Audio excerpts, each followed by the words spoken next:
I still remember the day when everything changed. It was a quiet afternoon, and I was sitting in my living room knitting as usual. I had lived in that house for more than 30 years. Every corner held a memory of my late husband, of my son growing up, of the laughter that once filled the rooms. But that day, something felt off. When I went to dust the bookshelf, I noticed a tiny light blinking from behind a photo frame.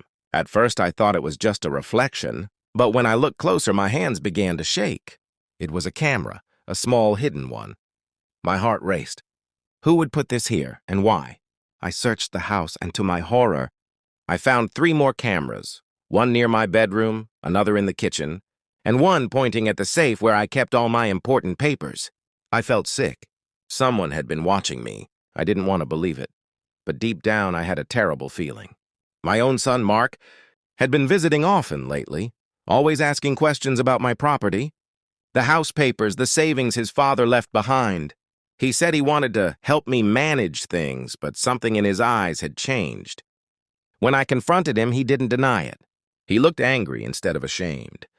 "You're old, Mom," he said coldly. "You don't need all this. I'm just making sure everything ends up where it should." My heart broke right there. That was my son, the little boy I once held when he was scared of the dark. I never imagined he could betray me like this. For days I cried alone, not knowing what to do. I was afraid to tell anyone, but one afternoon my grandson Daniel came to visit.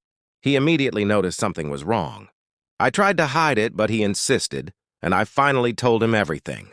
Daniel listened quietly, then stood up and said, "Don't worry, Grandma, I'll take care of this."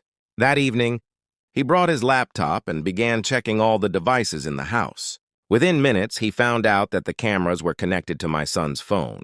He helped me disconnect everything, changed the locks, and even installed a security system.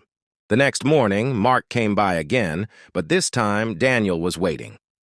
Calmly but firmly, Daniel told him he was no longer welcome in the house. My son tried to argue, but Daniel didn't back down. For the first time, I saw the same strength in him that I once saw in his grandfather. After that day, peace slowly returned to my home. It still hurts to think about what happened, but I'm grateful beyond words for my grandson, the one who stood by me when I needed him most. If you're listening to this, remember sometimes family can hurt us, but family can also save us. And if you ever feel alone, know that there's always hope, even in the darkest moments. Thank you for listening to my story. If you'd like to hear more real-life stories like this, please don't forget to subscribe and stay with me for the next one.